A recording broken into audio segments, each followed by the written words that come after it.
affronter une bestiole. Affronter une bestiole dans quelqu'un,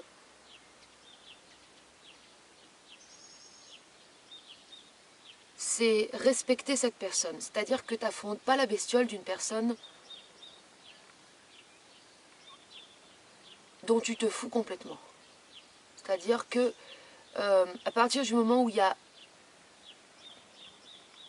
un affrontement de la bestiole de l'autre, c'est que tu portes à cette personne de l'intérêt.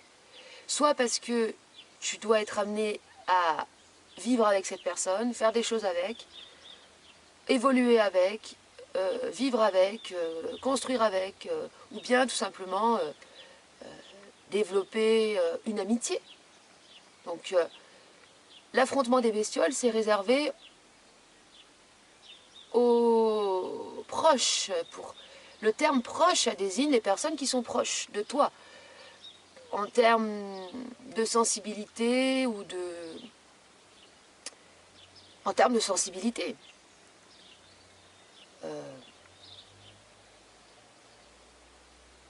Ça, c'est une question que je me suis posée hier parce que il y a une personne avec qui j'étais qui s'est super mal comportée avec moi sans en avoir conscience, bien sûr. En général, c'est ça. Hein. C'est-à-dire que les personnes qui te parlent mal et tout, elles n'ont pas conscience de faire de la merde avec toi. Et en fait, j'ai rien dit parce que je sais que c'est une personne avec laquelle je ne suis pas amenée à faire quoi que ce soit. Et surtout, je savais que si j'affrontais cette personne, ça allait mettre à mal la relation que cette personne avait avec une autre personne et que je ne pouvais pas me permettre de le faire par rapport à l'autre personne que je respecte. Alors, respect, c'est un terme qui est lié à l'orgueil, le respect. Mais dans un affrontement, tu vas potentiellement utiliser un vocabulaire type racaille. C'est-à-dire que racaille, ça veut dire quoi là-bas? Ça veut dire voyou. Le voyou. Le voyou, c'est celui qui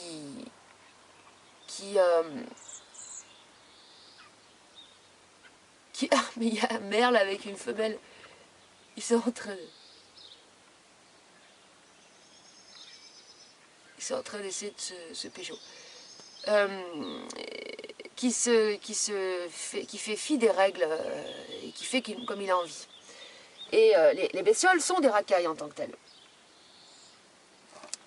Donc, des fois, tu as besoin de parler racaille, c'est-à-dire que tu as besoin de parler comme elle. Donc, parfois, le mot respect peut être plus fort que utiliser simplement le mot dignité. Je vais vous expliquer le mode d'affrontement que j'utilise pour ma part, qui permet d'avoir un rapport de force contré. Donc, inversé. Contré, inversé. Inversé. Donc, la bestiole, c'est...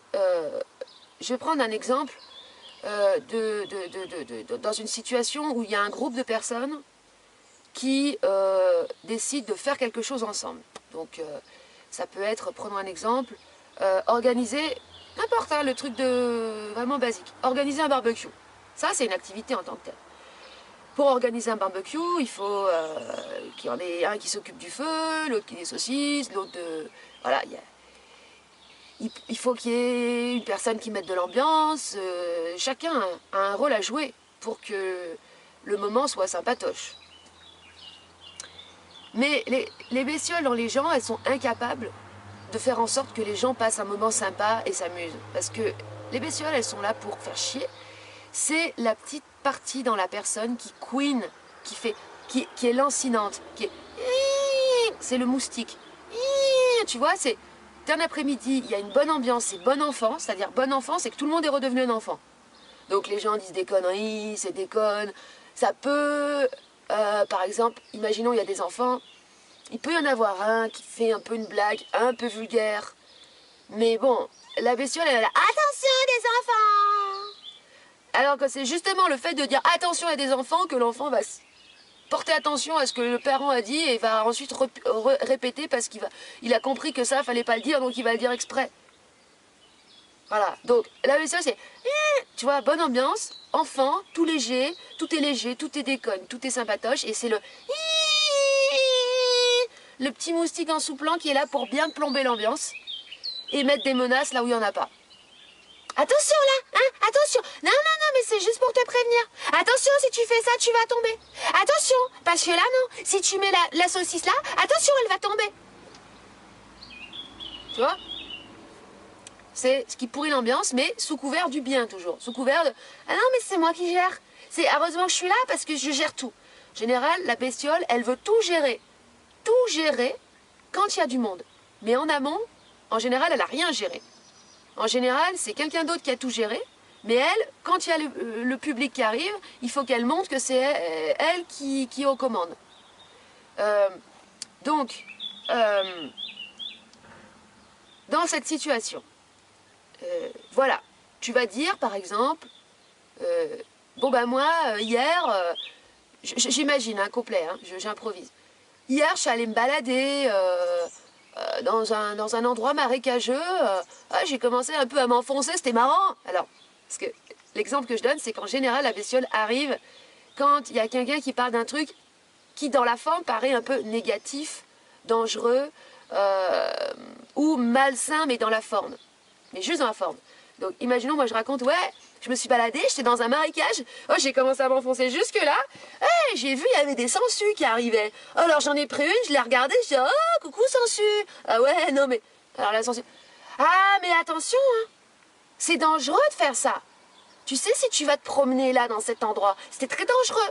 Parce que moi, j'ai une amie, elle est passée là, une fois, elle s'est enfoncée, elle s'est fait très mal. C'est dangereux ce que tu fais. Tu sais, et après, ça va progressivement glisser. Tu sais, c'est complètement irresponsable ce que tu fais. Parce que si jamais tu t'enfonces, il n'y a personne pour venir. Et si la personne qui vient de sauver, elle arrive trop tard, c'est elle qui est responsable ensuite de ce que toi tu as fait. Tu n'es pas responsable de toi-même. Et voilà, ça part comme ça. Donc, comment ça se passe l'affrontement? Alors, pour un bon affrontement, il faut que toi tu sois... comme un mec qui a fait du heavy metal pendant 2 heures. Ça veut dire que tu dois être vidé, tu dois être totalement détendu. Là où l'affrontement peut se retourner contre toi, c'est que si tu as de la matière traumatique, tu vas partir dans ton émotivité. Tu vas partir dans ton émotivité et la bestiole n'attend que ça. Elle n'attend que ça, que tu pars dans ton émotivité pour montrer à la face du monde que c'est toi qui as un problème. Afin que tu portes son instrumentalisation à sa place. Parce que c'est elle qui va commencer à faire de la merde avec toi, mais elle va te mettre dans une telle situation de faiblesse, de fragilité, que finalement c'est toi qui va... Et tout le monde va se retourner contre toi, si tu vas dans ton émotivité, à dire non mais oui c'est vrai, hein, finalement t'aurais pas dû aller... Alors toi tu vas dire, oh t'arrêtes de me parler comme ça, je fais ce que je veux de ma vie. Tu vois, je te donne l'exemple, voilà, l'exemple où tu pars dans ton émotivité et tu fais pas gaffe. Tu fais, oh non mais tu crois quoi là, me parler comme ça? Oh, je fais ce que je veux, hein. Je fais ce que je veux de ma vie. Si je veux aller dans les marécages et m'envoyer des bêtes, ce que je veux. Puis commence à partir dans les aigus. Émotivité. Et là, tout le monde, oui, non, mais c'est vrai, hein. C'est vrai, parce que les bestioles des gens vont s'activer. Ils vont se mettre contre toi. Si c'est vrai, il faut faire attention, d'aller dans le marécage, c'est pas bien. Et alors, tu sais que tante machine, Yvonne, elle a fait pareil. Qu'est-ce qui lui est arrivé? Hein? Alors, hein? Et tu vois, là, regarde, tu t'énerves. Alors, hein? Et tout est là. Et ça, c'est très... Après, ça, c'est... Ça, c'est la crise après. Et là, toute l'après-midi et tout ton barbecue, il est niqué. Alors que l'objectif, c'est quand même que de passer un bon moment. Et de claquer le moustique qui fait chier. Donc ça, voilà. Donc, c'est pour ça que je parle de l'importance du cri. Le cri, c'est à la fois ce qui permet de libérer de la matière traumatique, mais c'est ce qui permet aussi l'affirmation de la force sauvage, animale, on va dire, la force brute, qui en tant que telle, cette force d'affirmation, c'est ça qui permet de contrer ta force de contrôle. C'est-à-dire qu'en nous-mêmes, nous avons tous une bestiole, une force de contrôle, d'enfermement, de système, de réflexion, tout ça. Et ce qui va s'opposer à cette force-là, cette force d'instrumentalisation, ce qui va s'opposer à cette force-là, c'est ta force sauvage, ta force brute. Donc il est important de crier. De son côté, de le faire de son côté pour que quand tu as un affrontement avec une bestiole, tu sois neutral. Intérieurement, tu sois comme un Jedi. Paf! Tu sois sur ta ligne, tu sois pas dévié par ta matière traumatique qui te fait mélanger le nord et le sud. Là, quand tu vois que l'affrontement commence, tu es en face. Tu regardes ton adversaire en face. L'adversaire qui est la bestiole de l'autre. Hein. Donc là, tu vas pas parler de la même façon que tu parlerais à une personne. En fait, si tu veux, comment ça fonctionne les règles, c'est basique ce que je dis. Tant qu'une personne fait pas de, tant que tout va bien avec une personne, tout est cool, tout est bien. Et là, tu peux jouer ton personnage, parce que quand tu es avec d'autres gens, un barbecue, tu vas jouer ton personnage quand même. Moi, je joue le rôle de le personnage de la débile de la teubée. Moi, j'aime bien jouer la teubée, comme ça. Je dis des conneries, je dis de la merde, je dis des conneries, voilà. Ton personnage social, parce que quand tu es avec d'autres gens, tu es forcément dans le personnage. Tu vas pas être dans l'être, dans ce monde, c'est pas... Voilà, c'est comme ça, c'est le personnage. Et il faut pouvoir être bien aussi dans son personnage. Il faudrait que j'en parle, ça, à côté. C'est-à-dire que ça ne doit pas être une souffrance pour toi d'être avec d'autres gens et d'être dans ton personnage social. Si t'en souffres, c'est qu'il y a de la matière traumatique qui agit. Donc, tant que tout va bien, ça va. Mais à partir du moment où il y a une personne, celle qui veut prendre le contrôle de tout, qui commence à tenter de te soumettre par une tentative de culpabilisation, d'infantilisation, de soumission, de victimisation, parce que la victimisation vient en général juste après, quand il y a l'affrontement qui commence, ça je vais le dire. Qu'est-ce qu'il y a? Contrôle, soumission, infantilisation, humiliation, bon. Et bien là, par contre, tu sors ton personnage à ce moment-là, tu regardes la personne en face, et là tu vas t'adresser à la bestiole, donc là tu vas être impitoyable. Là tu vas devenir un dictateur. Et là, à ce moment-là, il faut avoir une émotivité à zéro. À zéro. Il faut être tranchant, comme le samouraï qui coupe une tête. Non, comme le bourreau qui coupe une tête de sang-froid. Si t'es pris par ton émotivité, tes sentiments, tes affects, t'es niqué. Là, il faut être de sang-froid. Donc, parce que toutes les stratégies de manipulation sont basées uniquement sur la génération d'affects, de sentiments et tout ça. Donc, zéro affect, là. Et c'est très dur, ce truc-là, pour les braves personnes, les gens bons. Ils n'arrivent pas à être comme ça. Et donc, c'est un entraînement, en fait, en tant que tel. Donc, tu commences comme ça. Mise à jour de l'occulte. Mise à jour de l'occulte. Je te vois dans ta tentative. Alors, je vais reprendre l'exemple du marécage. Tu cherches à me mettre en garde de potentiels dangers. Mais je te vois. Tu es en train, par la menace que tu fais planer sur mes actes, de tenter de me générer de la culpabilité. Ta tentative de me générer de la culpabilité cache ta culpabilité. Bon, la mise en lumière de l'occulte, elle va devoir se répéter de plein de manières différentes au cours de l'affrontement. Parce que la bestiole va passer par tout un tas de stratagèmes pour te faire croire que c'est toi qui as un problème. Donc tu vas devoir répéter le truc. Donc tu commences une première phrase comme ça. Je te vois dans ta tentative de m'instrumentaliser. Je te vois dans ta tentative de générer en moi de la culpabilité. Oui, tu veux me mettre en garde. Ce que tu es en train de faire, c'est que tu veux générer en moi de la culpabilité. Il faut rester sur un truc très court. Il ne faut pas partir dans des grandes phrases. Il faut vraiment rester centré sur des phrases très courtes et très claires et pas compliquées. Surtout pas compliquées. Très simple. Ensuite, tu dis... Attends, donc mise en lumière. Voilà. Ensuite, affirmation. Voilà. Non, mise en lumière. Ensuite, tant que tu ne m'auras pas demandé pardon pour ce que tu as fait sur moi, à savoir générer de la culpabilité. Tant que tu ne m'auras pas demandé pardon, tu resteras créancière. Attends, ça c'est pas le bon terme. Tant que tu ne m'auras pas demandé pardon, c'est toi qui continueras de porter la faute de ce que tu viens de faire. il faut utiliser le mot pardon. Tant que tu ne m'auras pas demandé pardon, c'est toi qui continueras de porter la faute de ce que tu viens de faire. Parce que la bestiole, elle veut te faire porter sa faute. Tous ses problèmes, elle veut te les faire porter. Son problème numéro un, c'est quoi? C'est qu'elle ne fait rien pour se délivrer. De toute façon, la bestiole, c'est l'enfer. Elle ne fait rien pour se délivrer elle-même. Donc, elle a plein de culpabilité. Elle est pourrie de culpabilité. Donc, elle va faire en sorte de prendre les autres par la culpabilité. Je te vois dans ta tentative de générer en moi de la culpabilité. Alors, ça peut être, je te vois dans ta tentative de m'humilier pour générer en moi de la culpabilité. Bon, en fait, culpabilité, c'est tout le temps ça. C'est tout le temps la culpabilité qui vient. Tant que tu ne m'auras pas demandé pardon pour cette tentative d'instrumentalisation, c'est toi qui continueras de porter la faute de ce que tu viens de tenter de me faire. Ensuite, là, elle va commencer à s'énerver. Mais tu te prends pour qui? Tu te prends pour qui? Ah! Tu veux savoir pourquoi je fais ça? Je fais ça parce que j'ai de la dignité. Et là, c'est... Bug, cerveau, il y a dignité? Et quoi dignité? Et dignité? Mais qu'est-ce qu'elle me dit l'autre? Ah! Alors là, ça va être victimisation. Ah oui, non mais... Ah ben...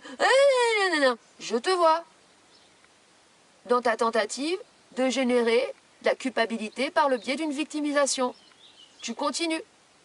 Tant que tu ne m'auras pas demandé pardon pour cette tentative d'instrumentalisation dont je suis l'objet, c'est toi qui continueras de porter la faute de ce que tu m'as fait. Et si je te dis tout ça,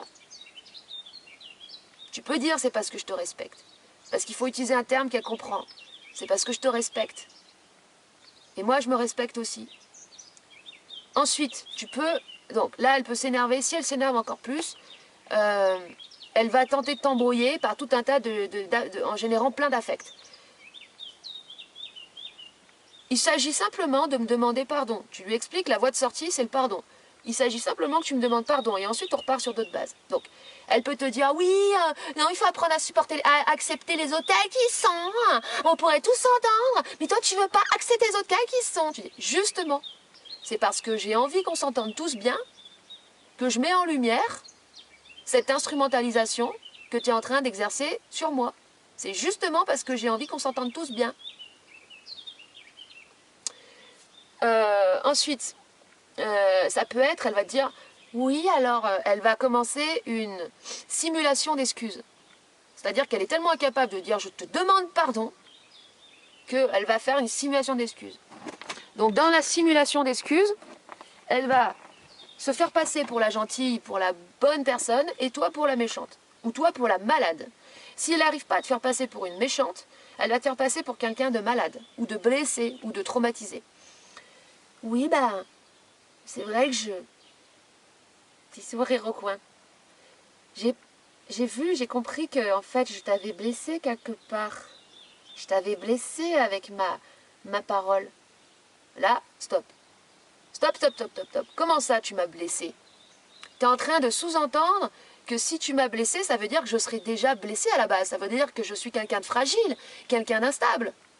Je te vois dans ta tentative de m'instrumentaliser en générant sur moi la culpabilité, que ce soit moi qui sois malade ou qui ait un problème. Bon, là, je me suis chié dessus, ça va pas, il ne faut pas se chier dessus. Mais en général, quand tu es dedans, les mots, ils sortent bien comme il faut.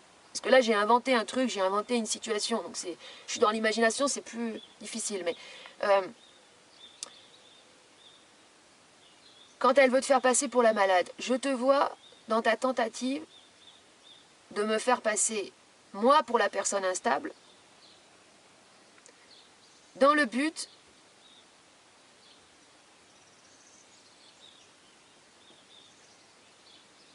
de me prendre en pitié afin de m'instrumentaliser encore plus.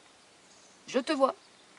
Tant que tu ne m'auras pas demandé pardon pour l'instrumentalisation dont je suis l'objet, ça tourne en boucle en fait. C'est que elle va toujours tout déjouer. C'est-à-dire, c'est comme si tu avais un cheval, un obstacle. Le cheval arrive, à chaque fois que tu vois l'obstacle, il va sur le côté, l'autre côté. Donc toi, tu es toujours obligé de remettre le truc devant. Non, je te le remets. Et quand tu vas rester sur une seule et même ligne, en fait, au final. Toi, tu es stable intérieurement. Ah bah, pas un truc qui bouge. Et il va falloir qu'à chaque fois qu'elle revient avec avec son truc, tu lui remets le truc jusqu'à l'épuisement total et final de toutes ces stratégies d'instrumentalisation. À chaque fois, elle va revenir avec une nouvelle technique d'instrumentalisation. Et toi, à chaque fois, tu diras, je te vois dans ta tentative de m'instrumentaliser par le biais de ceci, cela. À chaque nouvelle tentative, tu la mets en lumière. Et à force, il va y avoir un épuisement progressif de la bestiole. Surtout si tu restes calme, t'es obligé que ça se finisse, en fait, que ça se finisse très bien. Et tu diras après, la personne, elle va commencer à baisser une première arme, elle va dire, oui, mais c'est vrai que, voilà, moi, je sais pas faire, comment faire pour se faire respecter, je sais pas forcément faire, voilà, moi aussi, hein, j'ai eu des difficultés dans ma vie, hein, moi aussi j'ai eu un père difficile, hein, c'était pas facile, hein, voilà, hein, elle va commencer à lâcher en mode défense quand même. Tu dis, voilà, là tu la laisses parler, d'accord, d'accord, d'accord, oui, et ben voilà, tu vois, oui, voilà, et après tu dis, il s'agit simplement de demander pardon, et ensuite, on passe à autre chose, et là on est sur des bonnes bases, et c'est bonne ambiance, et tout va bien. Tu demandes juste pardon. Alors, ce que tu peux faire, c'est que tu vas commencer pour la mettre à l'aise, tu vas lui dire, tu vois, regarde-moi, là j'ai fait de la merde. Tu vois, à ce moment-là, ou si par exemple tu te rappelles d'une situation que tu as vécue avec cette personne, tu vois, à ce moment-là, j'ai fait de la grosse merde avec toi. J'ai oublié de te demander pardon. Bah là, je te demande pardon pour ce que j'ai fait, pour cette grosse merde que j'ai fait. Donc là, tu vois, tu as fait quelque part, c'est comme si les deux personnes devaient se mettre à walper dans un lac glacé. Toi, tu es là, bah regarde, je me mets nu, j'y vais. Tu vois, ça va, c'est pas trop difficile. Donc après, ah bon, d'accord. Voilà. Préfet, et après, c'est bon. Et là, elle l'a fait une première fois, et une fois qu'elle l'a fait une première fois, c'est bon. Et la prochaine fois, ce sera beaucoup plus facile. Et petit à petit, plus la personne dit, bah en fait, je te demande pardon, là, j'ai fait de la merde. C'est après, ça assainit les relations de ouf, ça. Parce que c'est ce que après, tu dis, écoute, si on peut pas les uns les autres se mettre le haut là et dire où est-ce qu'il y a un empiètement sur ton territoire, c'est-à-dire par le biais d'une instrumentalisation comme ça, c'est t'empiètes sur le territoire de l'autre, tu enfreins sa sensibilité. Si on peut pas se dire les uns les autres quand on fait de la merde, mais on s'aide pas. Et tu dis, moi je peux faire de la merde à n'importe quel moment. Moi ça peut me venir à n'importe quel moment de te juger sur ce que tu fais. Parce que après tu reposes les bases, tu dis les choses simples, parce qu'en fait comme on n'a pas été bien éduqués, chacun, on comprend pas la vie, on sait pas comment on doit se respecter les uns les autres. Donc tu dis, bah voilà, chacun a ses visions, a ses perceptions, a ses conceptions. Parce qu'en général, après, ça va dire, ouais, on n'est pas tous aussi évolués. Voilà, peut-être que toi, tu as compris des choses, mais nous, on n'est pas pareil. En général, ça va être la logique de groupe. Nous, on est différents. Hein. Là, c'est la bestiole qui parle. Nous, ou bien on se calme, là, on ne doit pas parler. Enfin bon. Et tu vas parler comme ça en disant, bah, avec le on. Parce que tu t'adresses pour un peu éduquer la bestiole quelque part. Elle a besoin d'être éduquée, elle est tellement débile. Et d'être sécurisée surtout, parce qu'elle est tout le temps en panique. Et tu dis, voilà, on n'a pas été bien éduqués, on ne nous a pas appris à se respecter, donc j'utilise ce thème de respect, à se respecter soi-même, à respecter l'autre, voilà. Mais si on ne peut pas les uns les autres mettre le haut là quand l'autre empiète sur nous, ben on ne sait pas et on ne peut pas prendre conscience de quand on fait de la merde, donc on ne se rend pas service. Donc moi, si jamais je fais de la merde, et ben tu me le dis, et voilà, je te demanderai pardon, je prendrai conscience, je te demanderai pardon, et puis après ça ira mieux, on s'entendra encore mieux.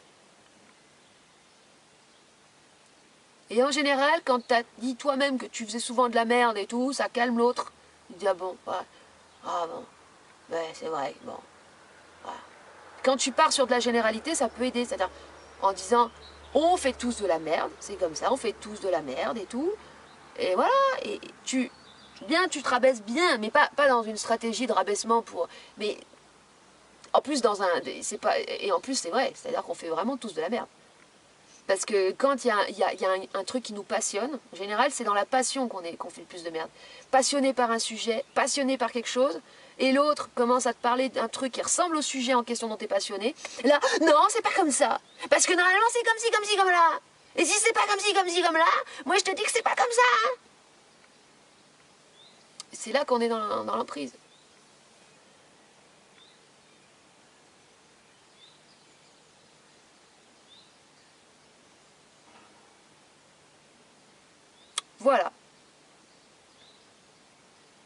mise en lumière, contrage, définition de pourquoi tu fais les choses. Les bestioles ont besoin de comprendre pourquoi tu fais ça, pourquoi tu la contres. Je te contre parce que j'ai de la dignité. Et c'est justement parce que je te respecte que je le fais. Pour qu'on puisse se respecter les uns les autres. Voilà.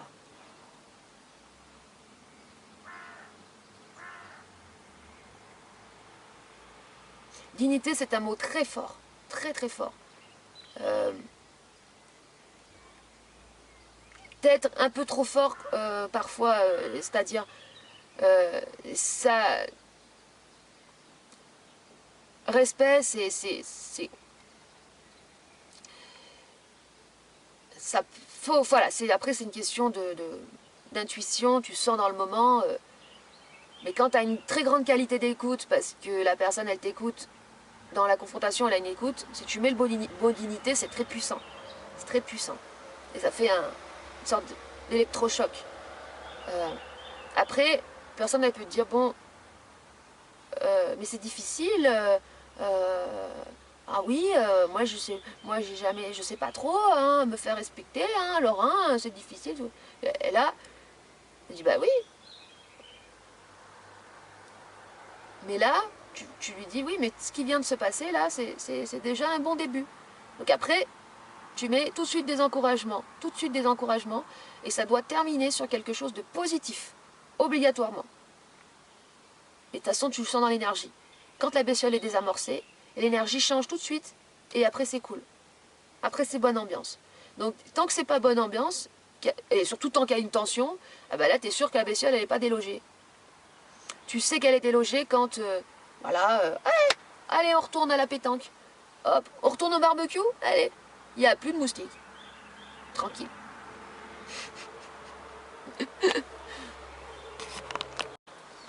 Alors il y a aussi une autre technique pour désamorcer une bestiole, juste pour la désamorcer et pas l'affronter, juste de la désactiver sans la confronter. Alors, la désactiver, c'est juste quand il y a quelqu'un avec qui t'as pas envie, tu sais que tu auras jamais de relations approfondies, ou c'est juste des relations purement superficielles. Donc le but de désactiver la bestiole, c'est juste de pouvoir passer un bon moment sans prise de tête. Voilà. Donc je reprends l'exemple, t'es un barbecue. Et il y en a une qui commence à te dire mais qu'est-ce que tu fais? Alors imaginons, il y a deux personnes qui ont travaillé beaucoup pour préparer l'événement, préparer la bouffe, préparer des activités pour les gens, plein de choses, qui ont bossé de ouf pour préparer cet événement. Et toi t'arrives, t'as rien préparé. Moi c'est souvent mon cas, je suis une pure touriste, je débarque. T'es invité, j'amène rien. Étant donné que je n'ai pas de culpabilité, si je demande à l'autre, il faut que j'amène quelque chose, il me dit non, t'amènes rien, j'amène rien. Je vais pas me forcer à amener un truc juste pour me donner bonne conscience que j'ai amené quelque chose. J'y arrive, les mains dans les poches. Et s'il y en a un qui dit, et alors, qui commence, tu vois, à te brancher en mode, et toi tu fais quoi? Et t'as fait quoi là? Et qu'est-ce que tu fais là?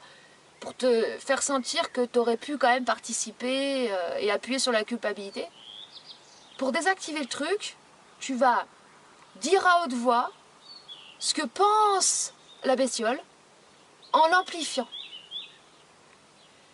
Donc, exemple, moi c'est ce que j'ai fait. C'est ce que je fais en général. Je fais cette technique, je la fais tout le temps. Je dis, eh ben moi, je suis une profiteuse. Je viens ici comme une touriste, je prépare rien. Je viens profiter, je viens bouffer tout ce que je peux, gratos. Et surtout, je viens rien foutre, je viens poser mon cul sur le banc et regarder les gens travailler. Parce que j'aime bien regarder les gens travailler, parce que je suis une grosse feignasse. Alors, il faut pas le dire sur le ton de la provocation. Hein. Si tu le dis sur le ton de la provocation, parce que ça va pas le faire. Mais tu le dis en mode autodérision. Bah moi, je viens profiter. Bah ouais, hein, on est tous un peu comme ça. On aime bien tous profiter. Bouffer, se faire servir, voilà. Et puis surtout, je fais rien parce que je suis une grosse feignasse. Bah oui. Et ça c'est super efficace parce que du coup, l'autre... tu lui as dit ce qu'elle pensait, mais en amplification.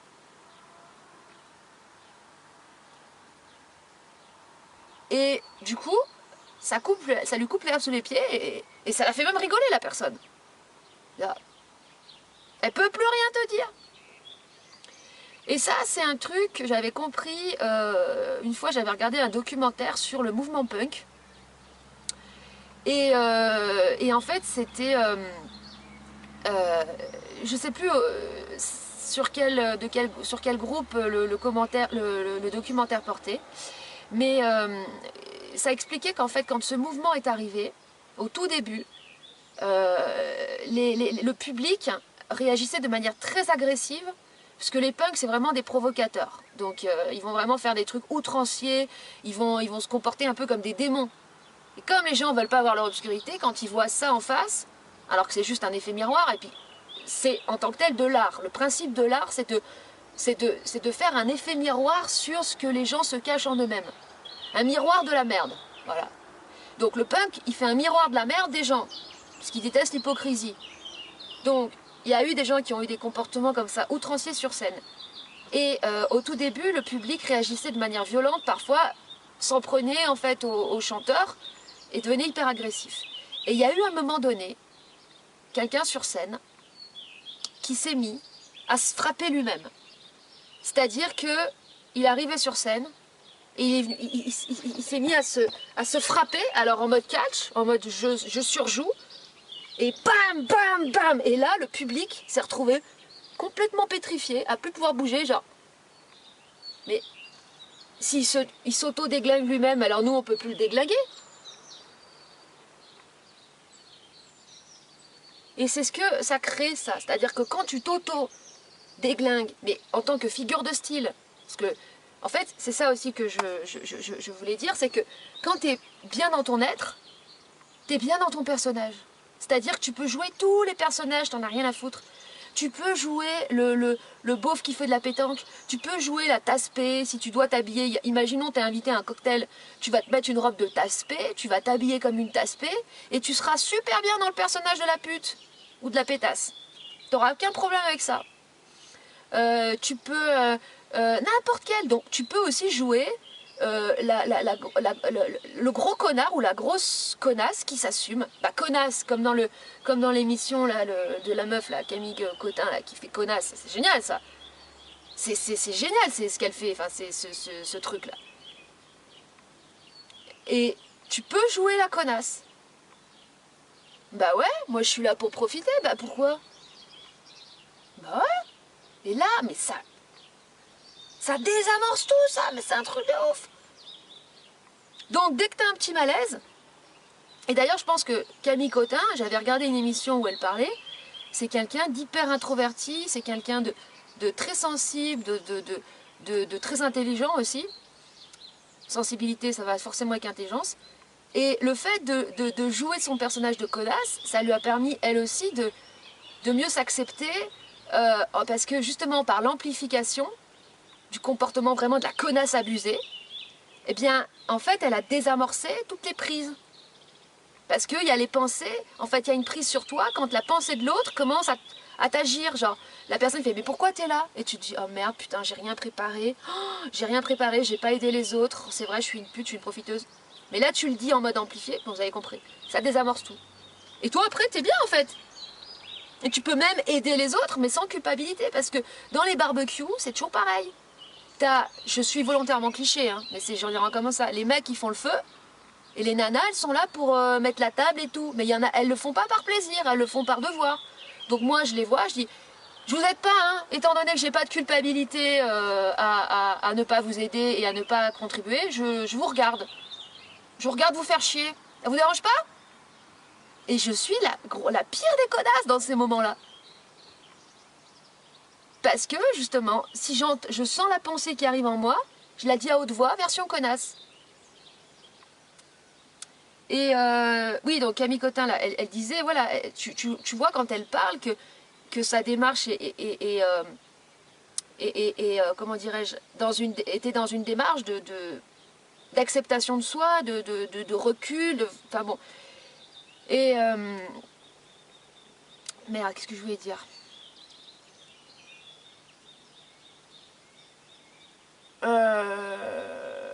Ouais, j'avais d'autres exemples.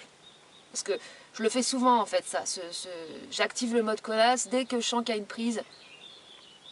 J'en ai d'autres exemples. Je vais à un truc, je vais à un barbecue, j'invite un. C'est moi qui invite un garçon. Sauf qu'il y a des gens qui ne le connaissent pas, ce garçon. Et je dis garçon parce qu'il est beaucoup plus jeune que moi. Et forcément, une nana qui invite un mec, forcément ça veut dire oh, vous êtes ensemble. Oh, vous êtes ensemble en fait. Non mais vous voulez pas le dire. Donc t'arrives, les pensées elles sont, tu les entends les pensées des gens qui sont là. Alors dites-nous, vous êtes ensemble, vous avez fait, vous avez niqué, vous avez niqué, non pas niqué, bientôt vous allez niquer. Hein. Ah oui forcément, vous allez forcément niquer à un moment donné. Vous devez niquer, vous allez niquer ou pas? Voilà, donc t'arrives, je fais. Alors c'est qui ce beau jeune homme? J'entends quelqu'un qui le dit. C'est qui ce beau jeune homme? Eh ben en fait c'est mon mec, je l'ai rencontré hier, on est déjà mariés, on a déjà eu 3 enfants, mais comme on n'a rien à foutre d'élever des gamins, on les a donnés à un couple d'homosexuels qui voulait adopter des enfants. Et voilà, c'est trop cool en fait. Mais on fait que niquer, c'est voilà. Du coup, j'ai... Bon. Ah d'accord. Et là, enfin on peut partir sur une bonne base. Parce que sinon, si c'est pas mis en lumière le machin, par la parole, à haute voix, tout le temps, t'auras la pression, alors, et alors, jusqu'à ce que la petite bestiole a eu son histoire. Vous avez niqué ou pas? Vous allez niquer ou pas? Parce que dans ce monde, une personne de sexe masculin et une personne de sexe féminin ne peuvent pas être amies. Faut forcément qu'ils niquent. C'est pas possible, faut qu'ils niquent. Alors ça, putain, c'est bon quoi. Et tu peux aller encore, parce qu'après tu sens, comme la bestiole elle a eu, ça va pas lui suffire. Ah non mais si vous êtes ensemble, c'est que quelque part il y a un profit, il y en a un qui exploite l'autre, hein. C'est obligé qu'il y en a un qui exploite l'autre. Enfin, voilà, donc en fait, voilà, je suis avec cette personne parce que je l'exploite. Étant donné que c'est quelqu'un qui sait faire plein de choses, qui est très bricoleur, je le manipule depuis le début, je joue la meuf sympa pour pouvoir profiter de ses services gratuitement et avoir un homme à tout faire que je paye pas. Voilà, c'est ça. Mais bien sûr, c'est une manipulation qui ne se voit pas. Dans la forme, ça se voit pas, je joue la personne. Tu vois, et là, une fois que tu as mis en lumière tout ça, il peut peut-être y avoir quelque part de l'humanité. Enfin, genre juste parce que t'aimes bien cette personne, t'aimes bien ce qu'elle est, c'est tout. Juste voilà. Peut-être. Sans qu'il y ait volonté de niquer derrière du sexe, ou profit par je te rends service, tu me rends service, échange de bons procédés, les bons comptes font les bons amis. Mais ferme ta gueule. Ah, mais pour y arriver à ça, faut casser de la bestiole. Pour arriver à l'être, casser de la bestiole, casser de la bestiole. Et la meilleure façon, c'est par la mise en lumière à travers la parole. Puisqu'une fois que c'est dit, ça peut plus être silencieux et caché.